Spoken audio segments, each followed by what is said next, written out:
sini di lapangan lah. Thank you Pak. Thank you. Semoga nggak ketemu lagi katanya. Sukses ya Pak.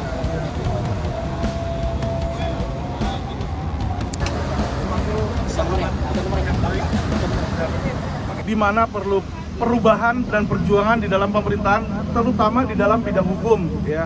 Tapi kita sebagai warga negara, kita harus taat hukum dan kita ikuti ya, hal yang berlaku di situ. Maka walaupun saya divonis bersalah, saya tidak setuju dengan itu, saya jalanin dan saya sudah menjalani total 2 tahun bebas pelek ya. Jadi nggak dapat, bukan bersyarat di situ. Di mana putusan yang tadinya 4 tahun 6 bulan jadi 2 tahun. Kenapa?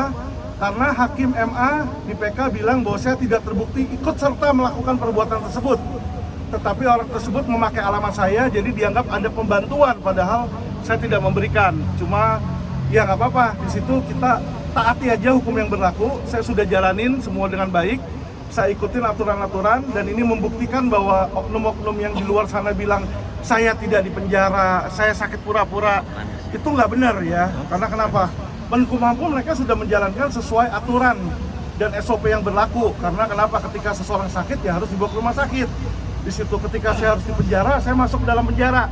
Ketika bebas, saat ini bebas, saya sudah dikeluarkan di sini. Nah, ini tidak akan menutup dan menghentikan perjuangan penegakan hukum. Jadi penegakan hukum tetap ada, Alvin Lim tetap akan vokal dan akan berani. Saya tidak akan menjadi seperti Ahok yang dimana ketika keluar terus lembek atau jadi diam, tidak. Penegakan hukum itu selalu ada karena keadilan itu harus tegakkan sampai langit runtuh. Nah, ini yang kita akan lakukan dan jalankan.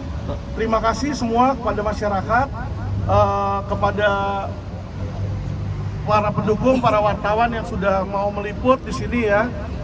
Saya yakin bahwa perjuangan kita ini nanti pasti akan ada hasilnya. Nah, setelah saya bebas di sini, saya akan melanjutkan kasus-kasus yang masih pending ya, terutama kasus Indosuria, kasus Kresna, kasus UOB, sama kasus KSPSB itu menjadi 4 yang terpenting. Karena kenapa? Mereka itu mempengaruhi hajat hidup ratusan ribu orang masyarakat di Indonesia, dan itu kita harus bantu. Nggak bisa nggak dibantu gitu loh, karena kalau nggak dibantu sama LQ mau siapa lagi di situ ya. Jadi semua yang tadinya nggak jalan, saya keluar, saya akan datang ke Mabes, saya akan datang ke Kejaksaan, saya akan bereskan itu semua.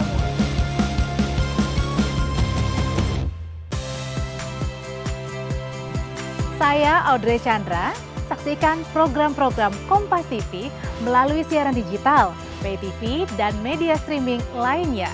Kompas TV, independen, terpercaya.